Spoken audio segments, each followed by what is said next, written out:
Nat, and we got your geek news right here. And this week, it's the long-anticipated review of Indiana Jones. Spoilers and all. Yeah, so if you haven't seen it, don't blame us. We told you ahead of time. Exactly. So we watched Indy 4 clean. And by that, I mean we watched it first, let it sink in for a week, and then it was Raiders, Doom, Crusade a week later. So I feel like we got the most out of remembering the nostalgia of Indy, seeing 4, and then getting to really judge it up against its others. Exactly, and you know, we've mentioned that you need sets, locations, a great supporting cast, and a good MacGuffin for a good Indiana Jones movie, so... But the ultimate question is, 18 years later, are we too far removed from Last Crusade for this to really be an Indy movie at all? This ain't gonna be easy. Not as easy as it used to be.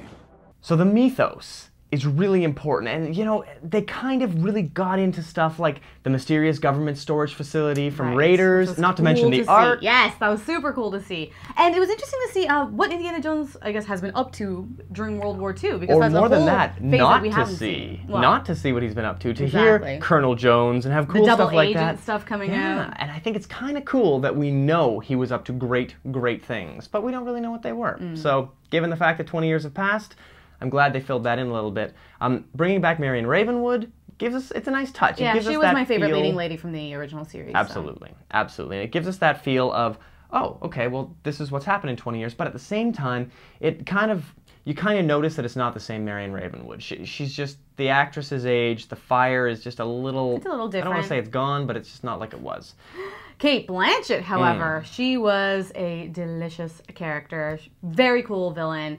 Only problem I have is there no way of saying Jones in... Because her accent was fabulous, except for Jones. It just sounded British. That's or Australian weird. As it is in her case. A little weird, yeah. Right. And I mean, Ray Winstone, I don't know, talk about an unnecessary character. Well, why wasn't that John Rhys Davies, you know? and on top of that, why was he necessarily a triple agent dropping those tracers around? I don't know, I did think he was kind of pointless. Should have killed him off like in the storage room and been done with him.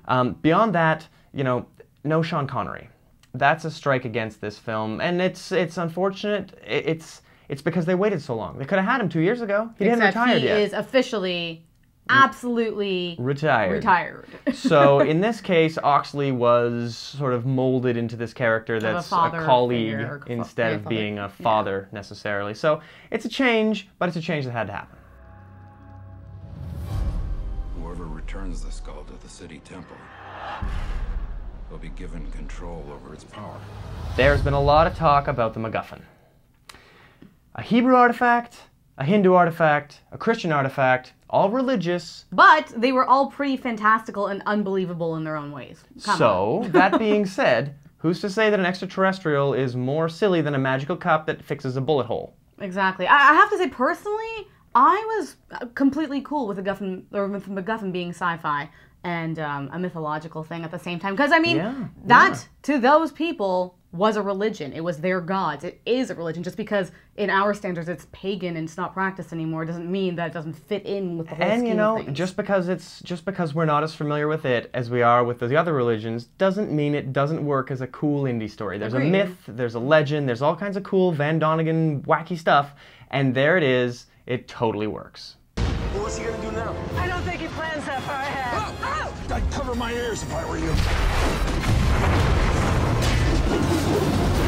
The Last Crusade had this amazing, brilliant, reckless son and experienced father dynamic going on. Which we're definitely seeing with this movie with Mutt and Indiana. And on that note, I love that, well, that he calls himself Mutt, which is a dog. Which is highly coincidental. We named the dog Indiana. Exactly, that Indiana was kind of fun that way. Dog, Very cool to see. Now, I've got to say, I had the same silly grin on my 28-year-old face that I had on my 9-year-old face. So as far as I'm concerned, the soul was satisfied. I thought it was an indie movie. That's great to hear. I agree. I thought it was pretty good.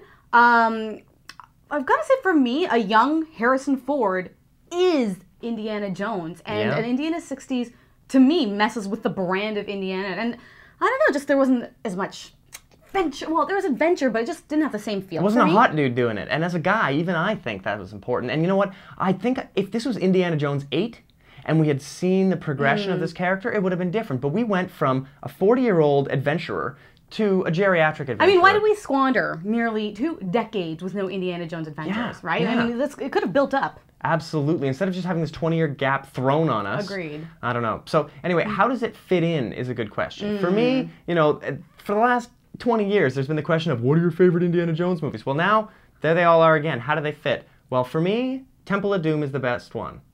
Take me up on it in the boards, fine, it's the best one. On top of that, then from there you go to Raiders, which was excellent, Last Crusade, which as enjoyable as it is not as good as the other two, and I'm afraid Kingdom of the Crystal Skull is trailing behind. But I guess it's really just chronologically the way the story went, true. not necessarily it was shot. The younger Indy is, the better the movie is. I've got to say for me, it's, I don't know, I can't choose a favorite. It's kind of like a TV show. I guess that's the way I kind of picture it. It's each movie is like an episode where some of them are better, some of them are not as good or have different elements that you like, but it's the overall experience. So you're saying you have no favorite? No, I have no favorite. I can't choose a favorite. I like them all. I don't know. Seems like the easy way out. I know, you would say that, but fine. I mean, that's the way that the story has been impressioned upon myself. It's just, to me, I see it as an overall story arc. Fair enough. And you know what? I've got to say, this film was the absolute greatest Indiana Jones movie. Oh yeah, it was great, given the circumstances. It was the best they could do, given the circumstances. Except for those damn CG gophers, George, what were you thinking? That was awful. I've seen so much better CG out of ILM than those friggin' gophers. How did that get in? Anyway, that's our take on it. We really enjoyed it. Definitely. But again... And apologies for the tardy review, but if you haven't seen it yet, go and watch it. Yeah, go check the movie. It's incredible. And you know what? It just made me feel damn good. What more can you ask? That's a good movie. We'll catch you later. We've got the Hulk, we've got The Happening, we've got some really cool stuff. And Batman. There's a few really cool movies coming up. So keep your eye on yourgeeknews.com. We got some fun stuff coming up.